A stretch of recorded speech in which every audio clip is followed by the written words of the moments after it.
risk factor for all diseases that I mentioned earlier, not just cancer. We're a stressed out society. We have a very poor way of dealing with stress, and we have to figure out how to deal with stress better. I mean, one of the issues with stress is that stress causes our bodies to produce these hormones called cortisol, adrenaline. Your body's pumping it, it's all day long, and it is affecting, it's causing,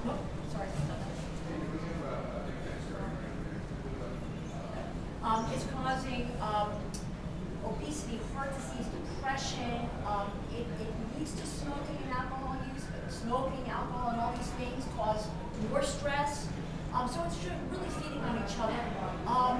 Clearly, the production of these hormones, these stress hormones, affect DNA repair, and that's where it really can lead to cancer. It weakens the immune system, which also allows cancers to grow. And again, I'm really talking about cancer because that's what we're talking about, but really stress causes heart disease, diabetes, and lots of other chronic illnesses that we're confronted with in the 21st century. There are lots of techniques for reducing stress. I mean, I'll go through them quickly, but meditation, everyone sort of laughs. It's hard to sort of meditate when you're stressed.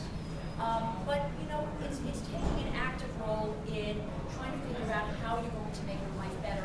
And really it's managing stress. We're going to go through the other lifestyle things, but yoga, guided imagery, support groups. I mean, there's so many different ways. I mean, for you, managing stress might be just reading a book, but it's just figuring out how to come to terms with your mind and your spirit.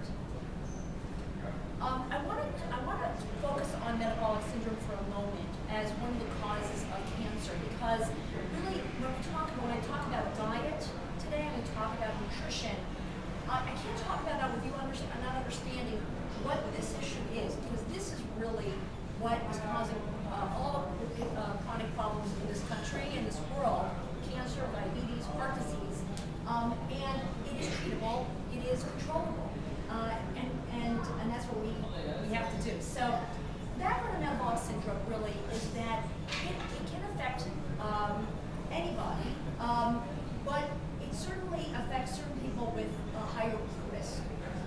It is a pre-diabetic state. Okay, so the risk factors are, if you have a family history of diabetes, if you have high blood pressure, heart disease, for women, a history of polycystic ovarian syndrome, sedentary lifestyle, stress, again, all can cause someone to develop metabolic syndrome. And what I don't have on the list is aging, because one of the things with the aging process, just getting older in itself, can predispose you to getting metabolic syndrome. So I always recommend people talk to their doctors about getting tested. There is this specific test. It's really sort of looking at sort of you as a whole, and that's the way doctors need to be doing this. But one of the tests that I like doing is something called a hemoglobin A1C test, which we used to use really just to help